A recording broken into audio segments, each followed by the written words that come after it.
Okay, I had to talk about this game. I received it 1 week ago, and I cannot play it enough. It's the best board game experience I've ever had. Solomon Kane was very close. That's another narrative game. But ISS Vanguard, again from Awaken Realms, I'm so impressed with the company. It's just amazing. Now there's been some really rave reviews about this. Now, just to point out, I'm down several tens, probably around about 40 hours, around about 30-40 hours probably of gameplay. I would say 30 hours of gameplay.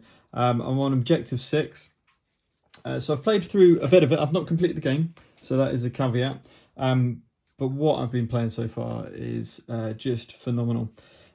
So first of all, let me just talk about a few bits about the game and why I like it so much. Number one, the rule book's great, and you play a tutorial mission, probably one if you've been watching playthrough videos and so forth, especially before its release, that you've probably seen, where it goes through how to play the game effectively. You'll know it's split into 2 phases. You've got a ship management phase, and you've also got a planetary exploration phase as well. And the tutorial takes you into the planetary exploration phase first. But what's so amazing about this game is, and how they've done it all, I don't know, is effectively you've got your systems map. So you start in a kind of tutorial world, effectively, trying to figure out the signal. But you've got to imagine there are many different systems that you can go to. And in those systems are landable areas, so places where you go and land and then you move on to planetary exploration, but also other stuff as well. You might have to use crew to go and do it, resources, obviously, to do it. And the game, in its kind of essence, is really from the ship book, because what you're going to be doing is you're going to be following objectives or secondary objectives. You're going to have a tech level which gives you your energy, and your energy is what you can do to explore the system. Okay, so the energy is really key for exploring the system. You're going to get bridge upgrades. Your morale is going to be changing throughout the game. You're going to be drawing situations, and effectively you've got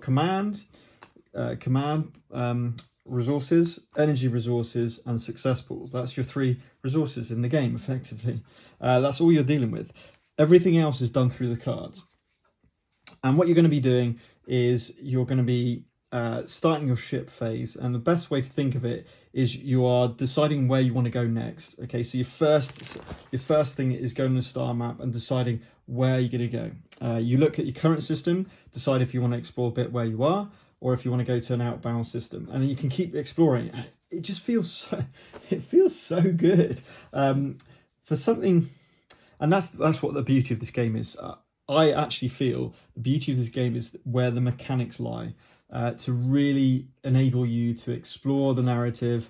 It really does feel like, the best way I can explain it is, it feels like you're playing a really good book that you can't put down.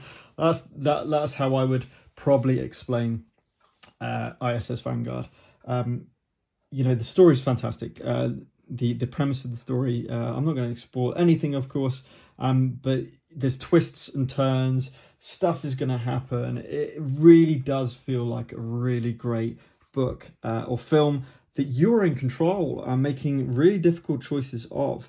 You're going to use your crew that you're going to be recruiting, and it's really easy to pick up more crew, which is I like. It's not too damaging, as it were. But what you ultimately want to do as well, which you don't want to forget, is you don't want to lose some of the crew that you've leveled up. Okay, so you've got to be careful to kind of keep your crew aboard. And again, what's really cool is not only do you go exploring around this system, deciding which planet you want to go on in your chosen system, as it were, and if you're going to land. So if you get a little lander symbol and you go to land, you get a lander card, and then you can scout. It's such a clever idea. you scout that planet. So therefore, you can get some better ideas about what kind of things to expect.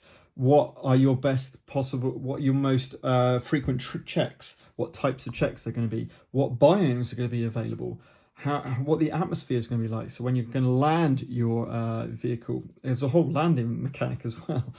This all goes on in the star map phase, and that's where it all starts. You're deciding where you want to send the Vanguard, what you want to go and do, what you want to go and explore. Do you want to go straight to your objective, or do you want to try something a bit different? Whatever you might want to do. And then obviously once you've decided, then you move on to ship facilities, and this is kind of where you're deciding what to do while you're traveling to that system. And you are limited to your command pool. So typically 2 to 3 commands. So you can only do 2 to 3 of these things. So you can't just research and produce and go and do your production, your manufacture. You can't just do research, manufacture, barracks and situation room. You're going to get situations coming every time, and your objective determines how many situations you've got to deal with at any one given time. And if you don't deal with them, they're going to come and hit you the next time you come to the ship phase. So you've got to decide, and it's these hard decisions happen from mission 1. From when you come out of the tutorial, you literally decide, all right, what do I actually want to do? Do I want to just get this research going, get these new technologies that I can then produce, or do I want to get these upgrades and get them onto my ship ASAP, or do I want to get more crew members, recruit more, get some different icon abilities? Because effectively, on every single crew member, you have a transfer ability. So this is kind of like quite a common face on a dice, and therefore this can change to, in this case, DNA science. And they also have an ability that you can use charges for. Okay, and there's 4 sectors that you're going to be using your characters for, and you've got to make sure that you always have at least one crew per sector before you launch to the planet, whatever it might be. So you're going to decide what you're going to do. You're going to be researching different things. Okay, so here are some other stuff that you're going to do. You're going to be producing. So you're going to be manufacturing stuff, it's ready for production, and of course producing them as well. As I mentioned, you're going to be going to your barracks and recruiting, and there's a really cool way you can train your recruits. So if you've got like a rank 3, like a really experienced character that you want to kind of take forward on those missions, you might go, actually, what I could do is I could rank up one of my other crew members to help with them. Okay, so you try, and you do get attached to your crew. You really do. They've got a little story behind them. So if I just bring one out, for example. So Nerio, as for example, who's my level 2 recon.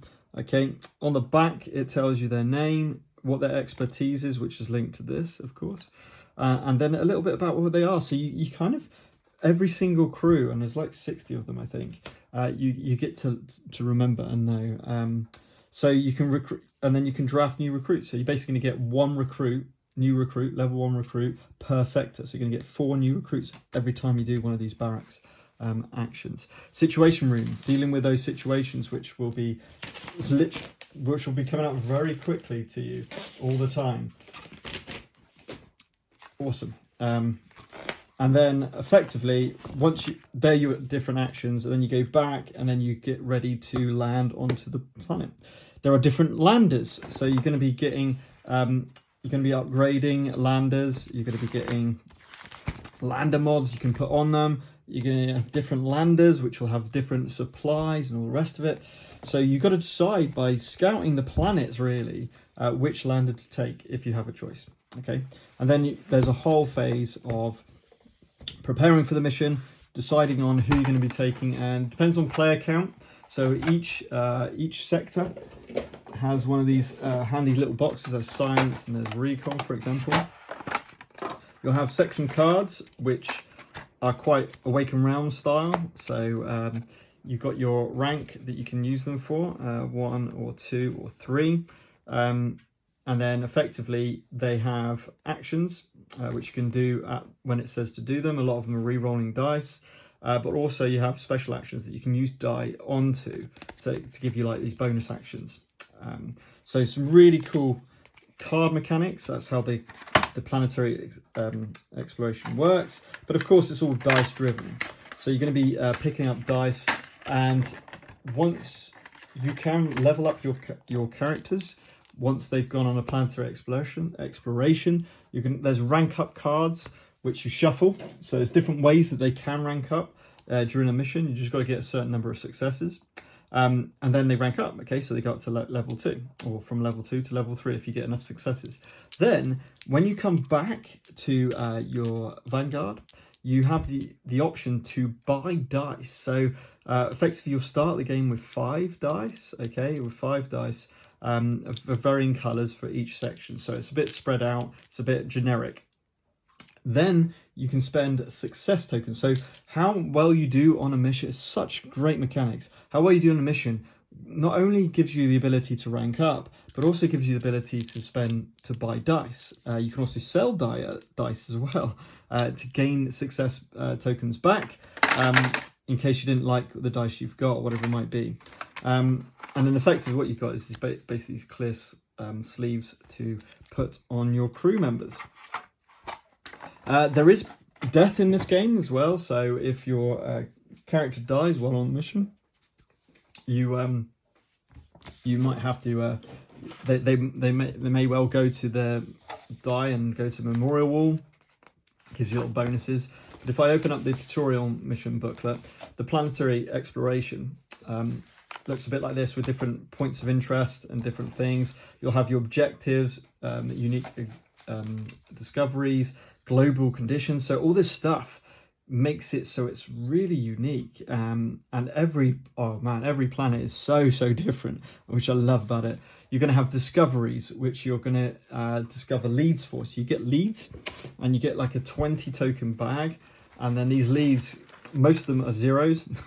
The majority are zeros, but you're going to get different things that happen. You might have 3 1s and 2s. As soon as you get a total of 3 onto a particular discovery deck, you draw a discovery. Okay, so you basically discover something, and those discoveries can be, they've got different rarities which matter for if you're trying to research different things, so they're really useful for that. And one of the abilities of a crew member is searching. So you can get a searcher, which basically means as soon as you get 3 tokens, no matter what they say, onto a deck, you make a discovery. Really powerful ability. I highly recommend it if you have those options to take those onto the planetary exploration. So you've got these leads, and you're placing these leads on the different discoveries, trying to discover different ones. Sometimes your objective is about finding out about a planet, about a civilization, trying to find those specific discoveries, and then you're gathering those, and then you're going to use those in the ship phase as well. Really cool. There can be threats as well, which come up on the board, and they can be a myriad of different things, from your classic kind of monsters, I guess, to different types of threats. So really quite cool. Even in this early, I suppose I'm halfway through the game. I've still, only seen a fraction of it. I have opened up the secret folder. There is a secret folder. So I have just opened up that, which brings about new options. Again, I'm not going to say anything about that, but there is a secret folder which you will get to do. So there's a Planetopedia, which is really cool. All the planets feel very different, which is really cool. And you make lots of decisions. What I love about this game is it's got a fantastic story, but you're making those hard decisions quite frequently. Are you going to take a rank 1 character, which means that, especially as you later on in the game, you might have like 10 dice, which case you can't use them all. So you can only use 8 dice, 3 for the science, for example, 3 green, 3 blue, and 2 red, because these 3 are left for rank 2 only, and then these are for rank 3 only. So do you make that decision? Not only that, is they're only going to draw different amounts of cards. Okay, so at the start of the exploration phase, you're going to draw a different amount of cards because they have different experiences. Okay, so there's an advantage in taking your most experienced crew, but there is an argument to say maybe take some lesser experience and get them experienced up, so you don't have to use up your like level 3 crew to train up your level 1s. Okay, you can actually do it in the planetary exploration, and it really depends on those kind of those abilities and those transfer targets as well, abilities which really help. Okay, but really nice dual layered boards that you basically have your dice. You've got your spent pool there. You can do a rest action to get your dice back, so you decide on how many dice you want to throw for the given turn. Just remember, there's a lot of mitigation with the cards, items as well. You get a ton of items later in the game, and again, depending on which lander you take, depends on how many you can kind of take with you. The items and the equipment and the cards are really good dice mitigation, re-rolls, switching faces. Also, you got your abilities of your characters, which can do all that stuff as well. Getting rid of failures. All of this stuff enables you to roll less dice to try and get those outcomes. But it still is that kind of risk and reward, those decisions you have to be making all the time. Love it. So you can spend a rest action to recover half your dice, rounded up, okay? But you have to spend a supply. You do get to draw a card as well, which is always good. And again, some abilities allow you to draw more cards and refresh more dice. Else, you can do exertion. And this, don't forget about exertion. Exertion, you don't have to do it right at the end. You can do it with supplies still on there. You do get rid of one of your die completely from that planetary exploration.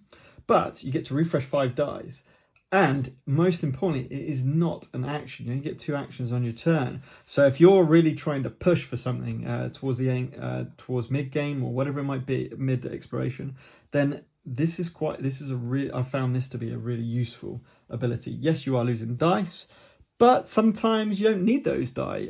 Perhaps you need the dice available, more importantly. And there's always assisting ability going on. There's abilities to help assisting. There's cards to help assisting. So it's really rich in decisions, in tactical decisions. But relatively simple rule set. Everything you need to know is on the cards. And I think that's really, really key. It's not like, let me grab out characters, for example. It's not like it says wild card, and then that's it. And then you've got to look in the rule book, find out what wild card means. It actually tells you exactly what it does, okay? It tells you exactly what colour die goes to which particular thing. And they're all the same, okay? It shows you the colour, okay? I suppose for colour blindness, that's not ideal, but there is an advantage to that as well, in the sense that to help with colourblind, they've actually put... So the main side of the die is shown by these 4 corner icons, and for the different coloured dies, they're different shapes. So that's there to help with that colour blindness, but it doesn't help you when you come to these, because of course that looks identical to that. Okay, so that's easy to mix up. But it's a really good thing, and they've got different amounts of charges depending on their ability. So something with 1 means that it's got to be really, really good. So when you rest, you spend 1 charge to not spend supplies, for example. So Avery Dodge, she's really good for resting and not having to use those precious supplies. You will run out of supplies relatively quickly, especially trying to land your vehicle. Landing your lander is a perilous objective. So yeah, I mean, I haven't completed the game yet. I mean, the miniatures are great. Miniatures are really nice. You know, typical Awaken Realms, nice miniatures, good detail. But the game's not, for me, the game's not about the miniatures. The game's about the story, the narrative, and kind of like your journey through it. It is very much a journey game. I've yet to play it other than solo. I do plan to bring a friend in mid-game as well, so I'll explain kind of what the story is so far, and then we'll jump into a round, because it's not short. If you want to play this as a group, so player count wise, if you want to play it as a group, it's going to take a long time. Okay, typically a planetary exploration, you're looking at about 2 to 4 hours, any time from about 2 to 4 hours, if I'm being honest. It does depend on how much you do.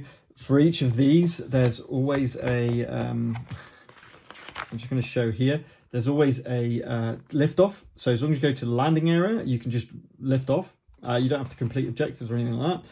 And if someone dies, there's always an evac. So you don't have to stay on the planet and do everything. If you want to just do a quick in and out and just hit one objective, you can do that. If you're staying on and you're trying to do everything, you're trying to get all these leads and everything, time is going to go against you. Okay, so you'll run out of supplies, you'll find it harder to get to places, things might ramp up. So I would say on average about 3 hours, 2.5 hours to 3 hours for a planetary exploration. Looking for another hour on the ship book phase, because you got a lot of hard decisions, and it's really fun. It's a really good part of the game. This management it's quite like, I guess it's more like a computer game in the sense that it's kind of a resource management, advancing down tech trees and stuff like that. But you got to make really hard decisions. You can't just do it all. You've got to decide what you're going to do when, and certain like situations. If you left situations, they might hamper what you can do the following ship phase. How well you prepare for the next phase of your story. So it's those hard decisions which are just so quality. And yes, it's a little bit like XCOM in the sense that you kind of build up these crew and you kind of get used to who they are. You kind of get to know them. You are building up your base, as it were. You find out new technology. So it has very high similarities to XCOM, the video game. If you've ever played that, it does feel like that, but it's in its unique way. And it is a board game at the end of the day. They've got little one-shot scenarios you can do if you want to just not play the campaign. Again, that's going to take a long time. We're not talking about short amounts of time here, okay? And that's why it's taken this long to just go through effectively 5 objectives, okay? It's taken me a long time to go through those 5, but that's been such enjoyable time. I've not been bored. Complete opposite, in fact, especially in spite of how long this game takes to play, I've just wanted to be playing it all the time. And I went back to try, I thought, you know what? I'm loving this so much. I want to go back and continue Tainted Grail. Tried Tainted Grail, and it really pales in comparison for me compared to ISS Vanguard. The grinding element of it doesn't flow like this. This flows like you're reading. It literally, for me, it feels like I'm reading a book and I'm interacting with that book. And I just want to find out what's going to happen next. It's that kind of feeling, rather than trying to, discover this part over there and this part over there, which, I really do like Tainted Grail, but I've just forgot it now. Solomon Kane, still love Solomon Kane as a narrative game, as a solo game, fantastic. But you must have a go at this if you can get a hold of a copy or play with someone who has one. I highly recommend it. Fantastic story, superb mechanics, which just help to let the whole thing just flow. Really amazing production. The art is phenomenal, which Awaken Realms for me always has had. Nemesis, one of my all-time favorite games. I love the artwork, the narrative, the thematic nature of that game, the mechanics, and this has taken some of those Nemesis mechanics, to be honest, to help it just really strive and reach the best it can. So, caveat: I haven't completed the game, so I guess this is a mid review, I guess. But I had to talk about this game. I know I've not posted a video for quite a few months because of time aspect, busyness, and my other things I have to be doing. However, after playing this, I must recommend this. As I say, the best board game experience I've had. I don't know if it's the best board game I've ever played. It's definitely up there. And I cannot wait to kind of complete this and then get it over to a my board game group, and let's say, and then try and find time to go through it again. I think it's that good that it deserves that 60-hour play again, as it were, or maybe do one of those little mini campaigns they have available.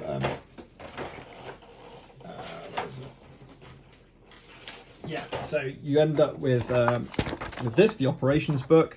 So again, if you read what it says, and I think this is important, and I've not tried this, so I think it's definitely one to do. If you want to play all of it as part of the campaign, blah, blah, blah, operation, just go ahead, proper like. So you can choose one of the 2 operations, basically. So there's 2 different operations to go for.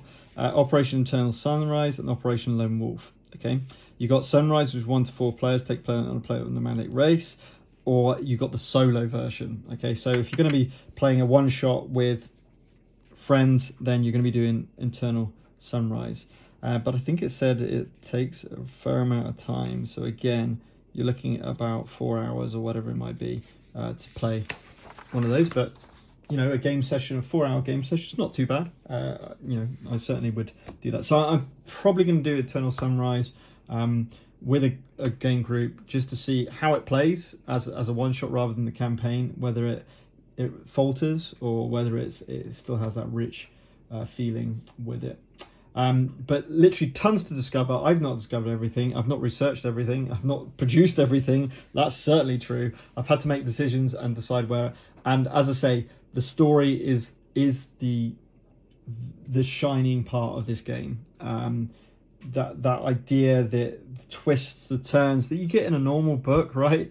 If you're reading a really great novel, you've got that start. It introduces who you are, what you're doing, why the story's there, and then you feed into the story. You get to know the characters, you get to know the ship, you get to know what's kind of going on in the journey, and then there's going to be some twists and turns in your journey as well. Absolutely love it. Couldn't recommend it enough. ISS Vanguard by Awaken Realms, and yeah, it's getting to be my favorite game, so that says quite a bit. Okay, until next time, keep gaming and stay safe.